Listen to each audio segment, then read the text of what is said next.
പ്രതിപക്ഷം ഇല്ലെങ്കിൽ ഒരിക്കലും ഭരണം ശരിയാവത്തില്ല, ഏകാധിപത്യ സ്വഭാവത്തിലേക്ക് മാറും. ശ്രീ പിണറായി വിജയന് പറ്റിയത് ഏകാധിപതിയായിട്ട് അദ്ദേഹം മാറിയതും ഇതുപോലെ അദ്ദേഹത്തിൻ്റെ കണ്ണിൽ ഈ തിമിരം ബാധിച്ചതൊക്കെ ഉണ്ടല്ലോ, വൻ ഭൂരിപക്ഷം ഉണ്ടായിരുന്ന ഒരൊറ്റ കാര്യം കൊണ്ടാണ്.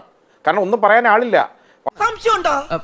വാഴ്ത്തുപാട്ടുകാരുടെയും ഭജന സംഘത്തിന്റെയും നടുവിലാണ് പിണറായി വിജയൻ അഭിനമിച്ചതെന്നുള്ളതിൽ യാതൊരു തർക്കവുമില്ല. കാരണം കാരണഭൂതൻ വിളി കേട്ടാലും അദ്ദേഹത്തിന് കുളിരായിരുന്നു അക്കാലത്ത്. ഈ അക്രമ സംഭവത്തെ എങ്ങനെയാണ് അദ്ദേഹത്തിന്റെ ക്യാബിനറ്റിലുണ്ടായിരുന്ന മന്ത്രിമാർ വിശേഷിപ്പിച്ചത് നോക്കൂ. സജി ചെറിയാൻ ആലപ്പുഴ ജില്ലയുടെ ചുമതലയുള്ള മന്ത്രി കൂടിയായിരുന്നല്ലോ, അദ്ദേഹം പറഞ്ഞ മറുപടി കേൾക്കാം.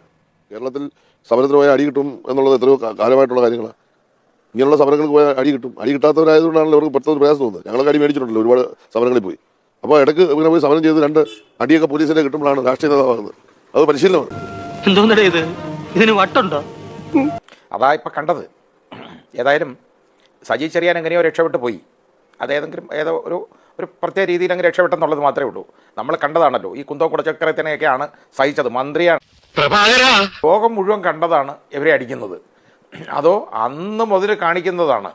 അതിന് കേസെടുത്ത് ശരിയായിട്ട് അന്വേഷണം നടത്തുന്നതിന് പകരം ചെയ്ത പണി എന്ന് പറഞ്ഞാൽ മുഖ്യമന്ത്രി അന്നത്തെ മുഖ്യമന്ത്രി വന്ന് കള്ളം പറയാണ്, പച്ചക്കള്ളം. കാരണം ഞാൻ കണ്ടില്ല, അതാ ഞാൻ പറഞ്ഞേ, അദ്ദേഹത്തിൻ്റെ കണ്ണിലെ അധികാര തിമിരം ബാധിച്ചേക്കാണ്, കാണാൻ ഒക്കത്തില്ല. അമേരിക്കയിൽ പോകുമ്പോൾ യഥാർത്ഥത്തിൽ വല്ല ശസ്ത്രക്രിയയ്ക്ക് വേണമെങ്കിൽ ആ കണ്ണും കൂടെ ഒന്ന് ശരിയാക്കണം. കാരണം കാണത്തില്ലല്ലോ, കേൾക്കുന്നില്ല, കാണുന്നില്ല. ഇത്രയും വലിയ ഗതികെട്ടവൻ ഈ ലോകത്ത് വേറെ ആരെങ്കിലും ഉണ്ടാവും എൻ്റെ കർത്താവേ?